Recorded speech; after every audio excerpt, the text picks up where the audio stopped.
Endocrine hypothalamus का ये दूसरा लेक्चर है। फिर पिछले लेक्चर में हम लोगों ने थायरोट्रोपिन रिलीजिंग हार्मोन के बारे में देखा था। आज जहां शुरू कर रहे हैं उसका नाम है सोमैटोस्टैटिन। सोमैटोस्टैटिन से शॉर्ट फॉर्म में एसएसटी कहा जाता है, एसएसटी। ठीक है। ये सोमैटोस्टैटिन के बारे में अगर कोई खास बात बोलने की हो तो ये ग्रोथ हार्मोन इनहिबिटर के रूप में इसको जाना जाता है। ग्रोथ हार्मोन हम सब जानते हैं, एंटीरियर पिट्यूटरी से निकलता है, उसका इनहिबिटर है ये। मतलब उसको निकलने से रोकेगा। यही इसका सोमैटोस्टैटिन का मेन वर्क है। इसका स्ट्रक्चर अगर गौर करें तो चूंकि ये सभी पेप्टाइड हैं, पहला तो यही आप समझ में दिमाग रख करके हैं, ये टेट्रा पेप्टाइड है। टेट्रा पेप्टाइड का मतलब क्या हो गया कि 4 अमाइनो एसिड से मिलकर यह मतलब बना हुआ है। और जो शुरू में इसका प्रिकर्सर होता है, प्रिकर्सर मतलब कि कच्चा माल। तो प्रिकर्सर मॉलिक्यूल जो होता है सोमैटोस्टैटिन का, वो बड़ा होता है और लगभग 28 रेसिड्यूज उसमें होते हैं। 28 अमाइनो एसिड रेसिड्यूज उसमें होते हैं और उसमें से ये टेट्रापेप्टाइड के फॉर्म में ये निकलता है। मतलब कि इसमें से बाकी सब कट जाते हैं, सिर्फ 4 अमाइनो एसिड का स्पेसिफिक सीक्वेंस जो है वो इसमें मिलता है। ठीक है। और आगे जब हम लोग इसमें बात करते हैं तो कोई भी जो इसका स्ट्रक्चर है उसकी शुरुआत हमेशा अलानीन, ग्लाइसिन, सिस्टाइन, ये 3 मॉलिक्यूल शुरुआती दौर में रहते ही रहते हैं। ठीक है। एलेनिन, ग्लाइसिन एंड सिस्टाइन, इस प्रकार से इसका स्ट्रक्चर रहता है। ठीक है।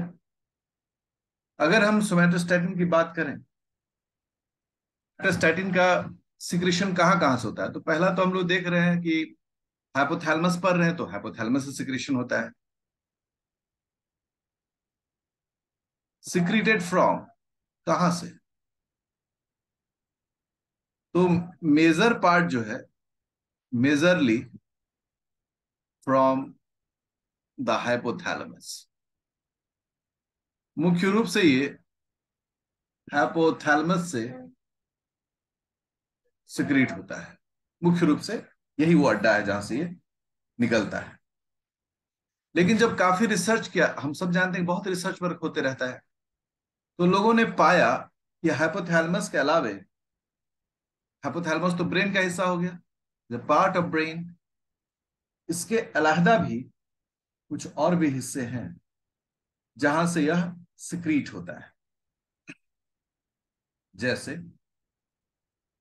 हमारा जो एलिमेंट्री कैनाल है जिसे हम लोग गट कहते हैं, वो भी इसका जगह है। हम लोग बोलते हैं गट। हमारे गट में एक सेल होता है जिसे हम कहते हैं डी सेल, और डी सेल सिक्रीट करता है सोमैटोस्टैटिन। इसके अलावे हमारा जो पैंक्रियाज है, पैंक्रियाज भी सिक्रीट करता है सोमैटोस्टैटिन। लेकिन जो बॉस है वो कौन है, जो मेजर सिक्रीशन करता है वो है हाइपोथैलेमस। इसलिए हम लोग हाइपोथैलेमस के काम को ज्यादा प्रोमिनेंटली देखते हैं। लेकिन ये भी बात दिमाग में रहनी चाहिए, कई बार क्वेश्चन इस तरह से बनाता है, उसमें यही पूछ दिया कि बताइए कि सोमैटोस्टैटिन शरीर में कहाँ कहाँ से निकलता है, बनता और से निकलता है। तो सामान्य जो एक अच्छा विद्यार्थी वह जानता है हाइपोथैलेमस से निकलता है, लेकिन एक्स्ट्राऑर्डिनरी विद्यार्थी जानता है कि वो गट से और पैंक्रियाज से भी निकलता है। ये भी चीज आपके दिमाग में रहना चाहिए। अब कुछ एनिमल्स के बीच में कंपेयर किया गया। कंपेयर कैसे कंपेयर किया गया? पहला कि ब्रेन एंड पैंक्रियाज, देखिए ब्रेन से, दूसरा पैंक्रियाज से, तीसरा स्किन, चूंकि हम लोग जो पढ़े हो मैमल्स पढ़े हैं उससे अलग भी पढ़ रहे हैं, ब्लैडर,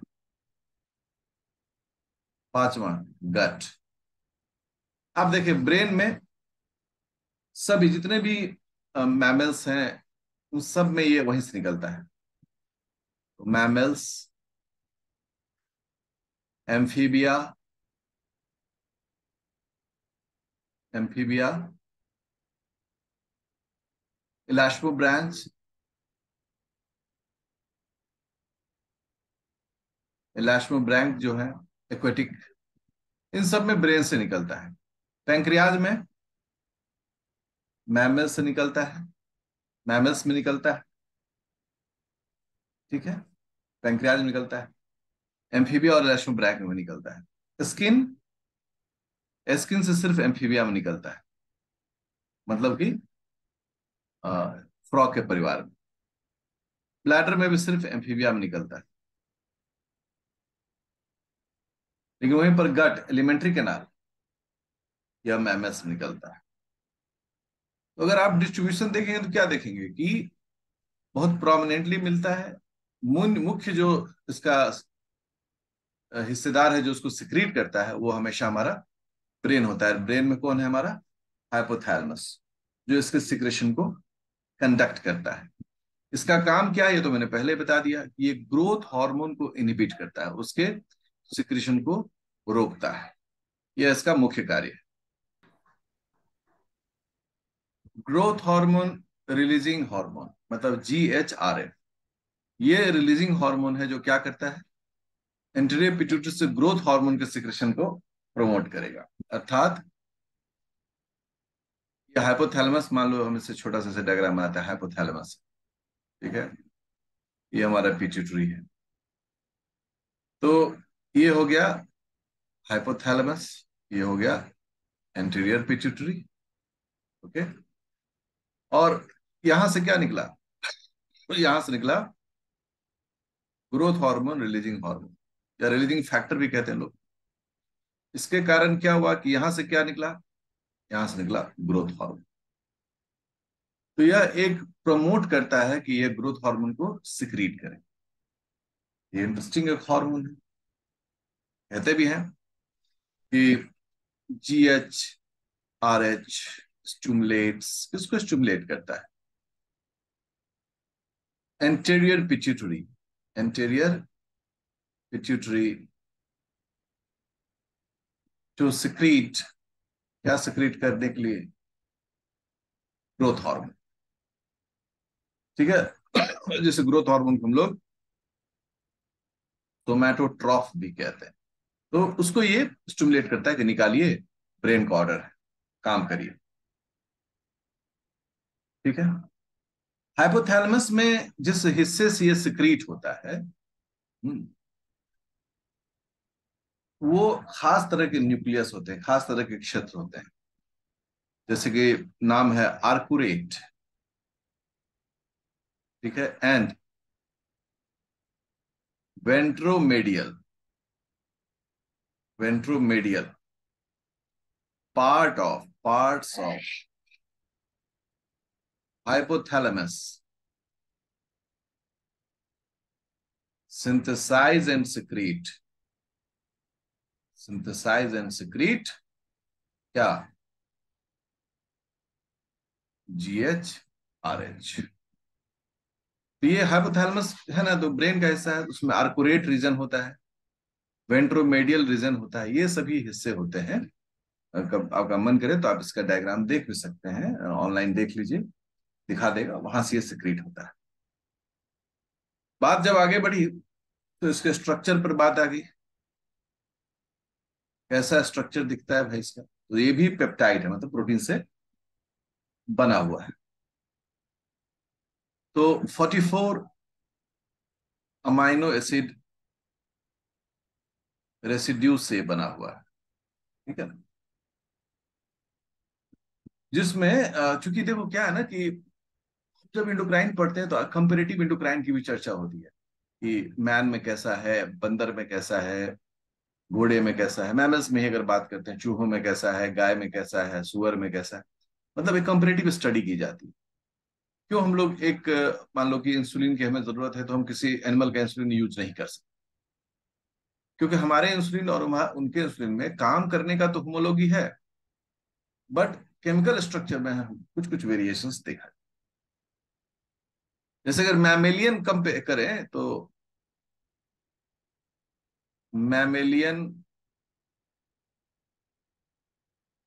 कंपैरिजन अगर की बात करें तो जो 1 से लेके 29 रेसिड्यूज तक ये कंजर्व्ड है। कंजर्व्ड मतलब क्या होता है कि किसी भी एनिमल में, किसी मैमल्स में बदलाव नहीं मिला, मतलब किसी भी, चाहे ह्यूमन का हो, चाहे मंकी का हो, चाहे बोफाइन मतलब कि ये कैटल्स का हो, बफेलो का हो, गोट का हो, सब में 1 से 29 तक एक जैसा ही दिखा। लेकिन यहां से लेके यहां तक 44 जो है ना, ये रीजन वेरिएबल है, मतलब इसमें बदलाव दिखा। इसलिए हम दूसरे मैमल्स का ये जो हार्मोन है उसको यूज नहीं कर सकते, हमें तो लैब में ही बनाना पड़ेगा। तो इस तरह से इसके स्ट्रक्चर की वेरिएबिलिटी होती है, ठीक है। और अब इसमें क्या है कि जब लोगों ने स्टडी करना शुरू किया, देखा क्या कि ये जो ग्रोथ हार्मोन रिलीजिंग हार्मोन है, GHRH है, इससे मिलता जुलता एक और हार्मोन है। हाँ, उसको देखा कि अच्छा ये भी ग्रोथ हार्मोन को स्टिमुलेट करता है, ठीक है। ये हमारा हो गया पिट्यूटरी, हाइपोथैलेमस, ये हो गया पिट्यूटरी, ये हो गया हाइपोथैलेमस, ये हो गया एंटीरियर पिट्यूटरी। साइंटिस्ट ने ऑब्जर्व किया कि हाइपोथैलेमस से निकलने वाला जो हार्मोन है वो है GHRH। उसका प्रभाव एंटीरियर पिट्यूटरी से होता है और फिर क्या निकलता है, ग्रोथ हार्मोन। ये हम सब अभी पढ़ रहे थे। लोगों ने देखा कि कुछ अन्य भी जगह है जहां से कुछ कांड हो रहा है। जैसे एक ये जगह बना दिए हम लोग, और एक ये जगह बना दी। अब देखिए, ये जो आप ग्रीन कलर का पैच देख रहे हैं, जगह देख रहे हैं, ये स्टोमक का है। और ये जो ब्लू पैच देख रहे हैं ये है स्मॉल इंटेस्टाइन। साइंटिस्ट ने क्या ऑब्जर्व किया कि इनसे भी एक ऐसा हार्मोन निकलता है जो एंटीरियर पिट्यूटरी पिट्यूटरी के को स्टिमुलेट करता है कि ग्रोथ हार्मोन निकाले। जब उसका केमिकल फाइंडिंग किया गया तो देखा कि एक खास तरह का केमिकल, इसका नाम है ग्रेलिन। यह एंटीरियर पिट्यूटरी को इस तरह से स्टिमुलेट करता है कि वो क्या निकाले, ग्रोथ हार्मोन। स्मॉल इंटेस्टाइन भी ग्रेलिन सिक्रेट करता है और वो ग्रोथ हार्मोन, मतलब कि हाइपोथैलेमस के बिना भी स्टोमक और इंटेस्टाइन जो है वो ग्रोथ हार्मोन को, के सिक्रेशन को स्टिमुलेट करता है। ये जो स्ट्रक्चर है, ये जो केमिकल है जो इससे मिलता जुलता है, इसका नाम है ग्रेलिन। अब ये जो ग्रेलिन है, इसको हम लोग क्या बोलेंगे कि ghrelin is a type of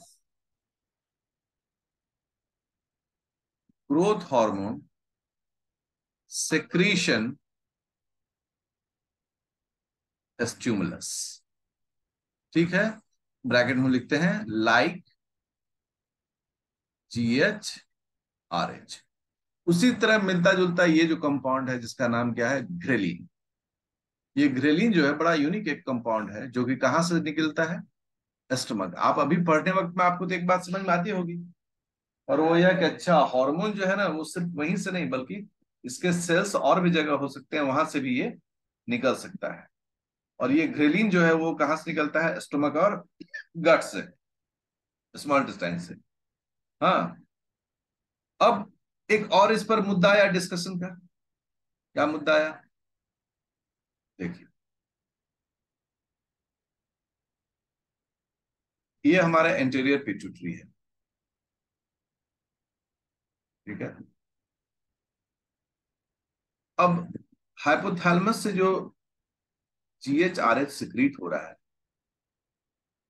उसका यहां पर एक रिसेप्टर है, जिसे हम लोग बोल रहे हैं GHRH रिसेप्टर। आर मतलब रिसेप्टर, ठीक है, जो कि एक प्रकार का GPCR है। ये इसके मेम्ब्रेन पर लोकेट करता है। लेकिन जब बात घ्रेलिन की होगी, तो घ्रेलिन इधर नहीं जा सकता है, ये इससे बाइंड नहीं करेगा, बट घ्रेलिन बाइंड नहीं करेगा। घ्रेलिन के लिए क्या चाहिए? घ्रेलिन के लिए एक अलग प्रकार का रिसेप्टर चाहिए।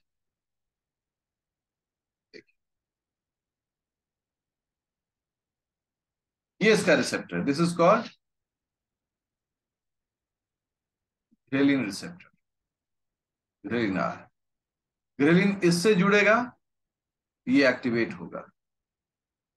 GHRH इस रिसेप्टर से जुड़ेगा, ये एक्टिवेट होगा, और तब ये बनाकर क्या सिक्रेट करेगा? Growth hormone. एक बात और भी जो इसमें जमने वाली बात हो गई, कि जो रिसेप्टर्स हैं दोनों के डिफरेंट हैं। Receptors are different for GHRH and ghrelin. तो ये भी समझ में आना चाहिए कि भले उस तरह का काम कर रहा हो, दोनों एक ही तरह का काम करता है, ग्रोथ हार्मोन के सिक्रेशन को स्टिमुलेट करता है, लेकिन दोनों के सिक्रेशन और दोनों के रिसेप्टर्स अलग अलग होते हैं। This is very important. अब बोलेंगे क्या कि सर अब बड़ा कंफ्यूजन हो रहा है। क्या हो रहा है कंफ्यूजन? कि सर जब ब्रेन के द्वारा ये ग्रोथ हार्मोन रिलीजिंग हार्मोन या रिलीजिंग फैक्टर सिक्रीट हो रहा है सर, तो ये तो ब्रेन ऑर्डर कर रहा है कि शरीर को ग्रोथ करना है। आखिर वो कौन सा कंडीशन है, कौन सा स्टेटस है, जब स्टोमक और स्मॉल इंटेस्टाइन जैसे एक्टिव पार्ट जो हमारे गट के हैं, एलिमेंट्री कैनाल के हैं, उसको भी ये सिक्रीट करने की जरूरत पड़ी, ठीक है। तो हम लोग को कॉमन अपने सबसे पहले अपने कॉमन सेंस को टटोलना चाहिए। स्टोमक और इंटेस्टाइन का काम क्या है? Digestion and absorption of food. Food का काम क्या है? फूड का काम है बॉडी में एनर्जी को उपलब्ध कराना, साथ ही साथ जितने भी इसेंशियल एलिमेंट्स हैं, न्यूट्रिएंट्स हैं, उन सबको बॉडी को उपलब्ध कराना। अर्थात ग्रोथ तभी तक हो सकता है बॉडी में जब हमारा स्टोमक स्मॉल इंटेस्टाइन काम करे। अगर हम खाना ही ठीक से नहीं खाएं तो शरीर के का ग्रोथ कैसे होगा? कभी नहीं होगा। इसलिए यहां संबंध है। स्टमक और इंटेस्टाइन जो है, चूंकि हमारे भोजन, जिस भोजन के बदौलत हम ग्रो करते हैं, उसके डाइजेशन और एब्जॉर्प्शन के लिए ये सब जगह है। अतः यह हमारे ग्रोथ से सीधा संबंध रखता है, डायरेक्ट रिलेशनशिप रखता है। तो घ्रेलिन का नॉर्मल तो हमारा जो बॉडी एक्टिविटी है वो तो हाइपोथैलेमस रेगुलेट कर रहा है, लेकिन ग्रेलिन का सिक्रीशन जो है, ghrelin secretion occurs under following condition. मतलब कुछ कंडीशन में ये सिक्रीशन होगा, ठीक है। ऐसे दो कंडीशंस की चर्चा की गई है। पहला कंडीशन जो है वह है हमारे फीडिंग बिहेवियर को स्टिमुलेट करना। फीडिंग बिहेवियर पर चर्चा हम करते हैं और कई बार समझाते भी हैं कि मान लो किसी घर में तीन चार भाई बहन है, या दो भाई बहन, भाई कोई भी हो, बचपन वो खाना के लिए आपस में मारा मरोबल करते हैं, है ना, खूब लड़ेंगे। नहीं तुम उसको ज्यादा दे दी हो माँ, तुम इसको कम दे दी हो। कोई छुपा के रखेगा अपना कुछ चॉकलेट, तो दूसरा भाई बहन आकर उसको गायब करके खा लेगा। अर्थात उस वक्त उनको भूख बहुत जबरदस्त लगी रहती है, उनका भोजन बहुत ज्यादा। आप सोचो कोई ग्रो करना चाह रहा है और उसको भूख ही नहीं लगे, तो क्या वो ग्रो कर सकता है? नहीं। तो इस फीडिंग बिहेवियर को, उसको भूख लगे ताकि वो शरीर को ज्यादा से ज्यादा न्यूट्रिएंट सप्लाई कर सके, इसलिए उसके बिहेवियर को स्टिमुलेट कराएगा, उस वक्त घरेलू इंस्पिरेशन होगा। और दूसरा है, we all know, it's very common term, energy homeostasis. क्योंकि फूड जो है वो सोर्स है एनर्जी एंड कार्बन का। कार्बन गैस से प्रोटीन बनेगा तो उस प्रोटीन का शरीर का निर्माण होगा। और एनर्जी चाहिए, ताकि ग्रोथ के वक्त में बहुत एनर्जी कंजम्पशन होता है। तो ढेर सारे, इसलिए जो हम हमेशा बोलते हैं कि जो बच्चे होते हैं या जो बच्चे एडोलसेंस में इंटर करते हैं, प्यूबर्टी, उन्हें बहुत तरीके से खाना खिलाना चाहिए। क्यों? क्योंकि सिर्फ शरीर का ही विकास नहीं होता, बल्कि मेंटल भी डेवलपमेंट उस वक्त हो रहा होता है। उस वक्त उसको ठीक से खाना ना मिले तो बहुत झंझट हो सकता है, उसके विकास में बहुत उसके प्रॉब्लम हो सकती है। अब हम लोग बात कर रहे हैं गोनाडोट्रोपिन रिलीजिंग हार्मोन। नाम से पता चल गया कि अगर ये है और ये अगर एंटीरियर पिट्यूटरी है, तो यहां से सिक्रीट होगा गोनाडोट्रोपिन रिलीजिंग हार्मोन। ये बाइंड करेगा और इसके कारण एंटीरियर पिट्यूटरी से क्या निकलेगा? गोनाडोट्रोपिन्स। और गोनाडोट्रोपिन्स में क्या क्या है? FSH, LH and prolactin. Correct. तो तीन प्रकार के जो है गोनाडोट्रोपिन्स हैं, उनका सिक्रेशन होता है। ठीक है, चर्चा होगी। लेकिन पहले तो हम लोग मुद्दे पर देखें कि ये गोनाडोट्रोपिन रिलीजिंग हार्मोन चीज क्या है। हम्म, अगर इसके को स्ट्रक्चरली देखें हम, तो कहते हैं कि it is Deka peptide. It is a Deka peptide. Deka peptide का मतलब हो गया कि इसमें 10 अमाइनो एसिड रेसिड्यूज होते हैं। 10 रेसिड्यूज। रेसिड्यूज बोलने का मतलब हो गया अमाइनो एसिड। तो 10 अमाइनो एसिड रेसिड्यूज से बना रहता है। सबसे पहली बात इसमें ये है। और मैमल्स में दो प्रकार के ये सिक्रीट होते हैं। मतलब हम अगर बोले इसे कंपेरेटिव भी, तो कंपेरेटिव टर्म तो बोलना ही चाहिए। मैमल्स में मतलब जितने भी हम लोग स्तनधारी हैं, उसमें GnRH1 ये सिक्रीट होता है। जबकि ऑल वर्टिब्रेट्स, जितने भी वर्टिब्रेट्स हैं, उनमें GnRH टाइप 2 जो है वो सिक्रीट होता है। ठीक है। दोनों के बीच में सिर्फ अमाइनो एसिड, कुछ अमाइनो एसिड का अंतर होता है, और उसी डिफरेंस के बेसिस पर ये स्टडी किया जाता है। अगर आप कहेंगे कि सर कुछ बता दीजिए कि कौन सा अमाइनो एसिड रहता है, तो 8th नंबर पर मैमल्स में जहां आर्जिनिन अमाइनो एसिड होता है, ठीक उसी 8वें नंबर पर अदर वर्टिब्रेट्स में ग्लूटामाइन रहता है। बाकी सब एक जैसा होता है। ठीक है। अगर आपको इसे देखने का भी मन हो तो हम इसको कंपेरिजन बना सकते हैं। देखिए, ग्लूटामेट चूंकि 10 ही है, तो histidine, tryptophan, serine, tyrosine, glycine, leucine, यहां 7 हो गया। आर्जिनिन हम आर लिख देते हैं, आर से रिप्रेजेंट होता है। Proline, glycine. करेक्ट। अच्छा, इस सीक्वेंस को जब हम ऐसे लिखते हैं, तो अब मुझे 8 नहीं लिखना चाहिए, है ना? क्योंकि मुझे इसको 1 2 3 थर्ड ही लिखना चाहिए। थर्ड। ठीक है, हम थर्ड लिखना चाहिए, क्योंकि हम सीक्वेंस बनाते वक्त में एन टर्मिनल को इधर लिख दिए हैं। ठीक है ना? तो इधर हो गया C टर्मिनल। ओके। ये 1, ये 2, ये 3। और ये हो गया मैमल्स में। और अगर बाकी एनिमल्स में अगर आप देखें, इसी सीक्वेंस में क्या होगा? ये सब जैसा है वैसा ही रहा। इस आर्जिनिन की जगह पर ग्लूटामाइन हो जाएगा। ठीक है ना? हम GLN ही लिख देते हैं, ग्लूटामाइन हो जाएगा। बाकी सब सिमिलर होगा, ऐसा ही एंटरनल से। तो एकमात्र डिफरेंस होने से दोनों का क्वालिटी क्या हो गया? बदल गया। It is very important to understand. ये सब चीजें बहुत महत्वपूर्ण होती। अब एक मन में सवाल आता है कि सर, एक ये जो गोनाडोट्रोपिन रिलीजिंग हार्मोन है, ये कैसे अलग अलग हार्मोन के सिक्रेशन को रेगुलेट करता है? तो LH और FH हम लोग इसको देखते हैं कि फ्रीक्वेंसी फ्रीक्वेंसी जैसे हम लोग पल्स भी कहते हैं, pulse of gonadotropin releasing hormone determines क्या सक्रीट होगा, FSH की LH। Determines the secretion of FSH LH। बोलोगे सर कैसे? पल्स, मतलब पर मिनट कितना सिक्रीशन हो रहा उसके आधार। अब देखिए, अगर लो फ्रीक्वेंसी है, लो फ्रीक्वेंसी ऑफ GnRH, तो क्या सिक्रीट होगा? FSH। अब समझिए, अगर 1 मिनट में सिर्फ 4 बूंद GnRH सिक्रीट निकलता है, मान लो 1 मिनट में, तो FSH। लेकिन अगर हाई फ्रीक्वेंसी हो जाए, हाई फ्रीक्वेंसी ऑफ GnRH, तो LH निकलेगा। अर्थात 4 की जगह अगर सपोज करो कि 6 अगर हो जाए, 6 ड्रॉप्स पर मिनट, तो LH निकलना शुरू हो जाएगा।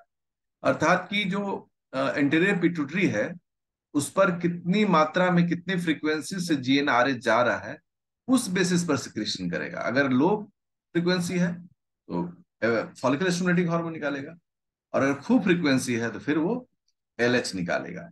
यह भी समस्या का समाधान हो गया कि FSH और LH अलग अलग क्यों निकलते हैं।